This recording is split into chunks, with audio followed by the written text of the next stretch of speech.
Hi hello అందరికీ నమస్తే. నేను మీ సురేష్ ఎల్కొండ.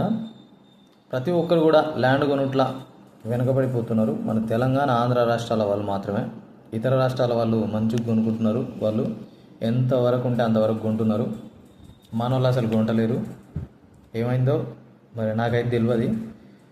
మన హైదరాబాద్ అనేది గ్లోబల్ సిటీగా అవతరించబోతుంది. ఇలాంటి టైంలో ల్యాండ్ ఇన్వెస్ట్ చేస్తలేరు. ఏమనంటే గవర్నమెంటే లేదు, గవర్నమెంటే మంచిగా లేదు, హైదరాబాద్లో ఇన్వెస్ట్ చేస్తే ఏం లాభం, అసలు రేట్లే లేవు కదా అంటే, అరే రేట్ లేకపోతే మీకు మంచిదే కదా. ఇవాళ రేట్ లేదు, ఎవరికి మంచిది? కొనుక్కునేళ్ళకి మంచిది. అరే 5 to 10 years investment, 10 to 20 years investment, అలాంటి ఇన్వెస్ట్మెంట్కి ఇవాళ రేట్ లేదు, ఏం గ్రోతే లేదు. అసలు తెలంగాణ అనేది ప్రజెంటు చాలా డల్ ఉంది.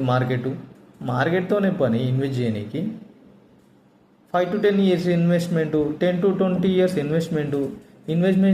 ఇన్వెస్ట్మెంట్ చేసే ప్రతి ఒక్కరికి ల్యాండ్ తక్కువ రేట్లో దొరకాలి, కానీ ఎక్కువ రేటు ఉంటే ఎడకుంటారు మీరు.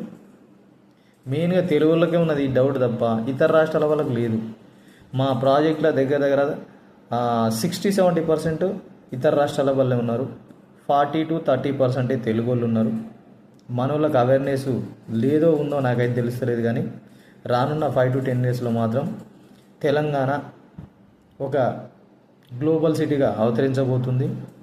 అది మీరు నమ్మాలి, నమ్మి తీరాలి.